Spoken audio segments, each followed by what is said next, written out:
Después de disfrutar de la elocuencia de nuestro querido Marcos Antonio Ramos, podemos pasar a una sesión de preguntas y respuestas. Vamos a ver quién tiene pregunta dirigida sobre todo a Marcos Antonio, si alguien quiere. ¿Se puede revitalizar la idea de Hostos y de Martí, de alguna manera de integrar, federar, vincular más a las Antillas? Sí, se puede revitalizar las ideas de Martí, de Hostos, con respecto a hacer una confederación antillana. Esa es la pregunta. Yo creo que en el caso de las Antillas españolas, eso sería algo extraordinario, pero ha cambiado tanto las situaciones, porque los años van creando diferencias, debido a los gobernantes sobre todo, no por los pueblos pueden entenderse mucho mejor, pero algún tipo de relación especial entre estas Antillas y también en cierta forma en relación con otras Antillas, las Antillas menores, pudiera llevarse a cabo más allá de todos estos tratados, iniciativas, organizaciones como regionales, un poquito más allá, algo tal vez se pueda hacer. Muy difícil, Carlos Alberto, crear una federación en el sentido más estricto, aunque yo desearía algo como parecido, ¿no? Ahora tenemos hasta en la misma España el problema con los catalanes, la gente se une y después se separa, son problemas bastante serios, ¿no? Pero yo creo que el ideal está ahí. Y es probable que con el tiempo, en este mundo de relaciones humanas y de necesidad de integrarse para resolver muchos problemas, algo pudiera hacerse. Por lo menos ahí queda todavía ese ideal, yo creo que es un ideal muy hermoso. Y el béisbol pudiera ser un instrumento de integración y sin embargo no ha sucedido. Mira, ahí hay un detalle interesante, el doctor Sanguinetti no ha podido llevarse a cabo. Pero yo tengo una mala noticia para usted, doctor Sanguinetti. Qué pena me da decirlo.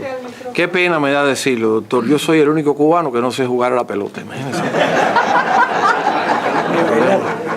Ni bailar. Ni bailar, nunca he bailado. Entonces quisiera decir una cosita ahí, si me permite. Reverendo Añorga. Mira, yo he estado en Santo Domingo y siempre he visitado la tumba de Eugenio María de Hostos. Qué bien. Y me han dicho siempre que él dijo que no lo enterraran hasta que Puerto Rico fuera libre. Y yo te pregunto, ¿hay alguna connotación política? Porque hoy día la gente está manejando el concepto del antiimperialismo de una forma desbocada. Y he visto que se ha mencionado el nombre de Eugenio María de Hostos como un precursor del antiimperialismo. No era nada político. Eugenio María de Hostos nació en el año 1900, murió en el año 1903. Celebramos su centenario en Santo Domingo no hace mucho tiempo. Quiero decirte que Hostos no tenía en mente esas ideas. No las tenía. Sí tenía alguna idea, como Martí, en algún comentario aislado que pudiera después más o menos darse forma a aquellos que tengan interés de hacerlo, pero Hostos lo que estaba pensando era en algo que en aquella época había más posibilidades. Todavía no se había definido el estatus de Puerto Rico. Cuba y Santo Domingo eran, Cuba acababa de ser independizada. Santo Domingo estaba en un proceso de evolución política muy complicado a principios de siglo, pero en su corazón él albergaba esa idea. Pero no, si alguien ha utilizado a Hostos después, ya eso es otra cosa. Es decir, ex post facto, pues toman a un personaje, unos y otros, y cada uno quiere. Él quería la independencia de Puerto Rico. Quiero decirles que por mucho tiempo, yo diría hasta hace poco, el movimiento pro independencia de Puerto Rico, que no es necesariamente el de los últimos 30, 40 o 50 años, era un movimiento de conservadores, generalmente católicos, que estaban tratando de mantener la identidad de Puerto Rico. Aunque el primer presidente del Partido Independentista, que no era el nacionalista de Albizu Campos, el Partido Independentista originalmente era bastante conservador, su primera etapa, era un ilustre protestante, Gilberto Concepción de Gracia, pero era un movimiento en el cual había mucha influencia de sacerdotes católicos, por ejemplo, y de personalidades que tenían mucho deseo en la cuestión hispana. Después eso cambió. Eso cambió, como todas las cosas. Ahora es un partido pequeño. Es un partido pequeño. Todavía en el año 50 tenía bastantes votos, aunque creo que nunca pudieron ganar un solo colegio electoral, ¿no? Un solo precinto, pero era un movimiento y tenía sus raíces y hay que ver a independentistas de diverso cuño. No todos son exactamente, vamos a decir, de la izquierda, si es que estamos hablando en ese concepto. Sí se ha identificado porque la izquierda ha tomado esa causa. Pero no olvidemos que todavía, por ejemplo, en los años 40, las plataformas de los partidos políticos, digamos el Partido Revolucionario Cubano Auténtico, el Partido del Pueblo Cubano Ortodoxo, en su plataforma pedían la independencia de Puerto Rico. Estamos hablando del año 48, al año 50 de esta época. Ha habido cambios, una serie de situaciones. Vaya, en este momento aquí si tenemos puertorriqueños, son muy respetables las ideas de cada uno, ¿no? Por ejemplo, nuestro amigo Mauricio Ferré es estadista, que quiere la estadidad. Entonces el gobernador García Padilla está por el Estado Libre Asociado y hay independentistas de diversas ideologías, pero Hostos no creo que podamos usar a Hostos como un símbolo de antillanismo, de relación entre Cuba, Santo Domingo y Puerto Rico. Fue un gran maestro de generaciones en Santo Domingo. En realidad es tan dominicano como puertorriqueño y casado con cubana. Imagínate, ahí está las Antillas, ahí tiene las Antillas. Tony, otra cosa que te quiero preguntar, porque yo oigo hablar del Caribe, los libros, las citas tuyas. ¿En qué lugar queda Haití? No, Haití es parte de la zona, pero tiene su cultura propia. Es parte de la zona, con cierta relación con Cuba, porque los hechos acontecidos en Haití a fines del siglo XVIII repercutieron en beneficio de la industria azucarera y cafetalera en Cuba. Es decir, el Saint-Domingue francés era la colonia más próspera del siglo XVIII. Y después Cuba se convierte en la colonia más rica del siglo XIX. Un gran número de haitianos de origen francés, también otros que eran parcialmente afrodescendientes, pasaron a Cuba y se fueron integrando a la sociedad cubana de aquella época. Otros no se integraron porque era otro tipo vamos a decir, de cultura. Hoy, por ejemplo, es muy difícil los haitianos integrarse a la cultura dominicana, por decir un ejemplo, ¿no? Pero ya estamos, hay que hacer la historia, estudiamos por periodos. Y a veces queremos meterlo todo ahí como en el mismo saco. Y hay diversos periodos. El periodo siglo XVIII y principios del XIX es muy diferente al siglo XXI. Por eso hay ciertas dificultades que no existían entonces. Pero Haití es parte de la zona, en eso no hay duda. Indudablemente con una literatura muy interesante. Yo mencioné al reverendo Nichols, que tiene un libro sobre la historia de Haití, que es fabuloso. Hay otros más, no digo que sea el único, pero el reverendo Nichols, que fue misionero de la iglesia anglicana en Haití, escribió un libro fabuloso sobre la historia de Haití. Yo, en mi opinión, el mejor de los que he leído. Hay libros escritos por personas no haitianas que nos enseñan mucho. Por ejemplo, el gran erudito dominicano Manuel Arturo Peña Valle escribió un libro que se llama Los orígenes del Estado haitiano, que es un libro muy importante. No se ha difundido mucho, pero es un libro que nos enseña mucho sobre el origen de la nación haitiana, del pueblo haitiano. Doctor Ramos. Sí, por favor. Señora Olga Antonio. Mi querida amiga y maestra, a quien yo llamo Madame Connor. Madame, aquí está su amigo de siempre. Madame Connor, en francés. Quiero decir una cosa primero y después la pregunta. Por favor. Lo primero es que yo conocí mucho a Jaime Benítez, oh, sí, que era el rector de la claro. Universidad de Puerto Rico y estaba por el Estado Libre Asociado. Yo fui estudiante en esa universidad.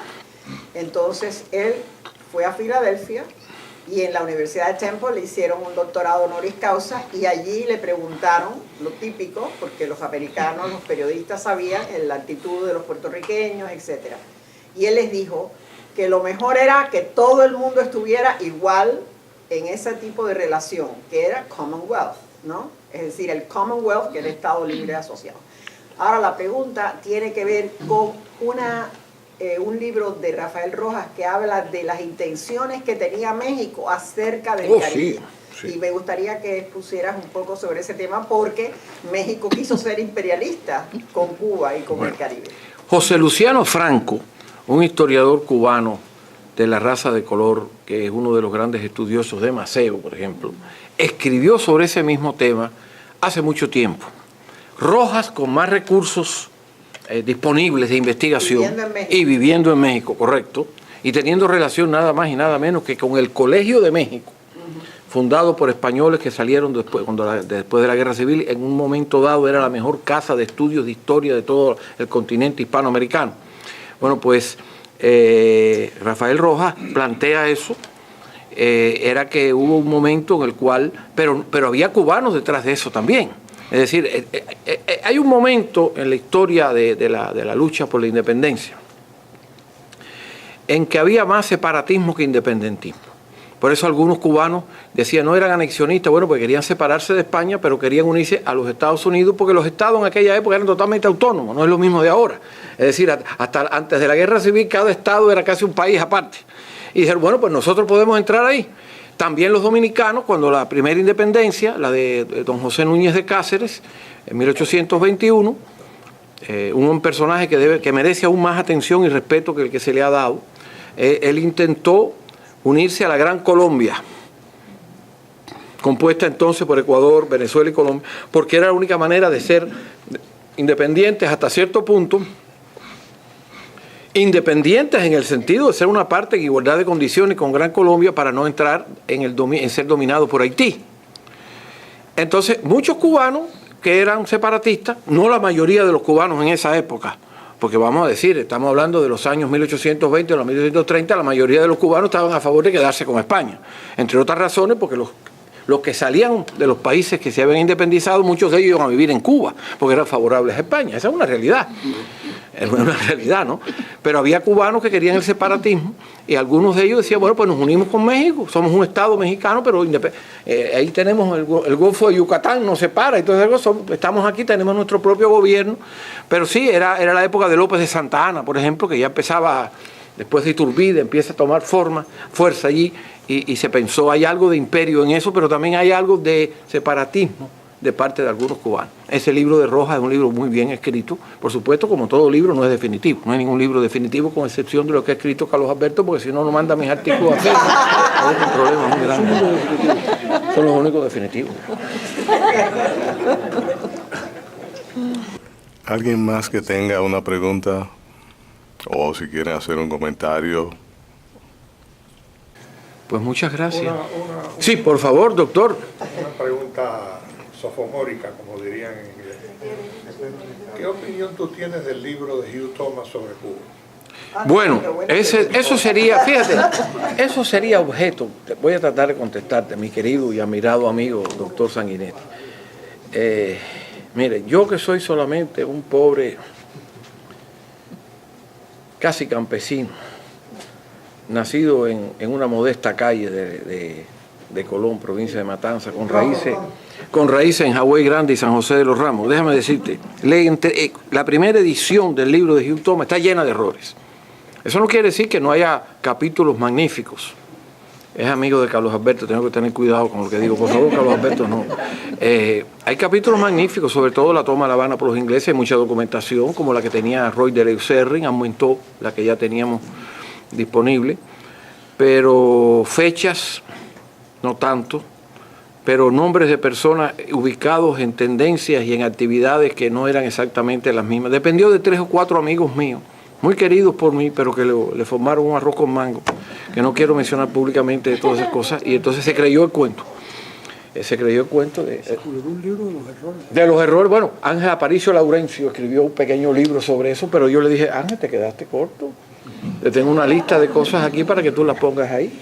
Yo admiro a Hugh Thomas, estudio de él sobre la esclavitud y todas esas cosas. Bueno, el libro es bueno, sí, el libro es bueno y es útil, pero fue escrito por una persona como tantos otros estudiosos que están un tiempo en Cuba o visitan Cuba, se reúne con 3 o 4 cubanos, los cubanos los convencemos de todo lo que queremos decir. Porque los cubanos somos infladores de globos, muchas veces, y hacemos cosas maravillosas, pero los cubanos nos la traemos. Pero realmente se creyó historia de personas que yo quiero mucho, Personas, inclusive una que es que era amiga muy amiga de Olga, y uno de los mejores personajes que yo he conocido.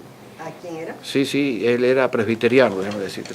Pero una persona extraordinaria. ¿Él entrevistó a Ceballos? No, Raúl es medio pariente mío ahora por el matrimonio, cuidado. El problema es con un gran cubano, pero escuchó la versión de ese gran cubano. ¿Quién era? Mario, Mario Herena. Uno de la gente más documentada y más riguroso y todo, pero y a otros más. Pero todavía con Mario. Convertido en representante del 26 de julio en New York. Pero que se fue rápido, porque no llegó el 1 de enero, se rajó antes. Yo sé la historia de Mario Herena. No, yo sé. Escribió un artículo en Prensa Libre diciendo que lo que estaba haciendo Fidel Castro en la plaza era igual que Hitler. Sí, lo dijo, sí. Y esa noche, correcto, Fidel Castro acabó con él en la televisión y él se metió con uno de los mejores hombres que yo he conocido. Pero lo que yo quiero decir no es porque lo haya confundido. Es que si tú dices Mario, fulano y fulano. 4 cubanos hablando ahí. Y entonces él escribiendo. ¿Tú quieres decir que Mario? Pero yo creo que Mario es la mejor fuente de ella posiblemente fue Mario, sí. Mario Herena de Hugh Thomas. Sí, señor.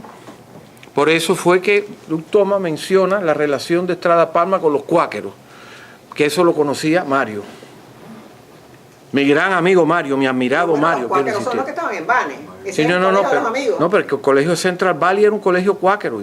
¿Cuál? El colegio que tenía Estrada Palma era un colegio financiado por la iglesia de los cuáqueros, la familia Cornelio, de la Universidad de Cornell. ¡Oh! De eso hay mucho por donde cortar. Y entonces esto lo sabía Mario, porque Mario tenía conocimiento de todo eso. Pero para más información lea Panorama del Protestantismo en Cuba de Marcos Antonio Ramos y ahí tiene todo. Pero mira, leer ese libro que tiene como 700 páginas, hay que ser una heroína. Juana de Arco únicamente. ¿Alguna otra pregunta? No, pero el libro es un buen libro. Pero... tiene una cualidad narrativa. Sí, claro. Es un gran narrador. No, es un gran libro. Y Hugh Thomas es un gran historiador, pero hay errores así de detalles y de cosas. Mira, en muchos de estos libros que se escriben, uno de los grandes problemas, por ejemplo, la confusión gigantesca que hay, no solamente de historiadores británicos o americanos o mexicanos o dominicanos, siempre hay que mencionar a los dominicanos aquí. El problema está en que hasta historiadores cubanos forman un rollo ahí con los partidos políticos, confunden un partido con otro partido y el otro con el otro, y entonces mezclan a los liberales con el partido tal y los auténticos con el otro. No, miren, los liberales, un momento, cuidado con eso, mi abuelo era liberal y ahora yo pertenezco a cualquier partido que pertenezca a Carlos Alberto. ¿Es el mismo liberalismo de Carlos Alberto? No, yo sé. No, pero hay alguna relación. Acuérdate que los liberales de Cuba eran prácticamente más conservadores, en algunos aspectos eran bien conservadores, ¿no? Sí. Estamos hablando del liberalismo moderno, el liberalismo del siglo XIX. Yo lo fui a entrevistar y resultó que no me había llegado el libro y le confesé que yo tenía que entrevistarlo sin haber leído el libro que me estaba presentando. Ese señor no me habló de una actitud que jamás en la vida he visto en nadie. Interesante. Eso es, no quiso hablar porque yo no había leído el libro, pero lo siento mucho, pero aquí no ha llegado el libro, no me llegó el libro. Entonces tengo que entrevistarle sin tener el libro en la mano, cosa que yo siempre leo primero el libro antes de entrevistar. Y estoy en esta desventaja, pero usted va a estar aquí hoy y el libro acaba de llegar hoy. Entonces él decidió que no iba a hablar. Eso a mí me pasó algo parecido, no voy a mutatis mutandis. Una vez una señora me dice, porque yo conozco la Biblia profundamente. Y yo le dije a ella, ay, qué bueno. ¿Y usted cuántas veces ha leído la Biblia? Y dice, no, yo no la he leído.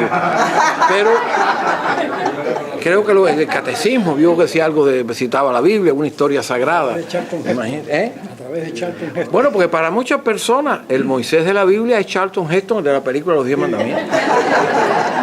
Una vez me dice alguien, yo conozco tanto de la Revolución Francesa. Entonces me dice, qué bueno, entonces has leído esto y esto. Y dice, no, yo lo que vi la Pimpernel, ¿cómo es? Escarlata. La Pimpernel Escarlata, el famoso caso que es Pimpernel Escarlata. Imagínate. Bien, ¿alguna otra pregunta? Y tenemos que cerrar porque hay que... La última pregunta y rápidamente porque tenemos que terminar para firmar libros y todas esas cosas. Primero, felicitarte por esta obra. Gracias, hermano. Segundo, porque hayas por lo menos tocado ensayos antillanos. Muy bien, gracias. Mi pregunta, ¿cómo tú estás viendo el tema actual de que por motivos turísticos, por motivos de la juventud periodística que viene de la Sudamérica profunda, europeos y en Estados Unidos gente que no simpatiza tanto con la cosa hispana, de que se ha ido proyectando en los últimos años todo el tema caribeño, y la cultura antillana, la música antillana, la identidad de las grandes Antillas, la tratan de no ocultar, pero ignorar. O minimizar, y sí. minimizar, y Sí. está prácticamente desapareciendo, sobre todo en la clase periodística joven, que no, como si no existieran las grandes Antillas. La música antillana no es música caribeña. ¿Cómo tú, como historiador que está contemplando esto, estás viendo hasta qué punto se puede perder este tema si nos dejamos influenciar por estas corrientes que totalmente están, en mi opinión, fuera de balance? Sí, siempre es posible encontrar ahí algunos factores de confusión, en realidad, porque aunque podemos hablar del Caribe, de la zona del Caribe y todo lo demás, pero hay algo específico en las Antillas españolas. Es decir, la relación que hay entre Cuba y Santo Domingo, por ejemplo, y Puerto Rico, no puede ser exactamente igual que la que hay con otras Antillas. Es decir, que se puede hablar en términos generales del Caribe, de algunos puntos de coincidencia, etcétera, como se ha hecho aquí muy bien. Pero es verdad que nosotros tenemos que notar que a veces lo hacen de una forma tan genérica que confunde. Yo soy antillano. Sí, pero ustedes, los historiadores, los periodistas, tienen que, en mi opinión, muy bien, volver a representar en la cultura, en la música, en la realidad, que existen unas Antillas, unas islas, que son completamente diferentes del resto de sí, otros grupos. En algunos aspectos, sí, claro. Musical, sí, cultural, geográfica, en todo. Bueno, pues que viva. Turísticamente lo están tratando. Te lo voy a responder así, ya para terminar, cariñosamente. Viva Cuba, viva Santo Domingo y viva Puerto Rico.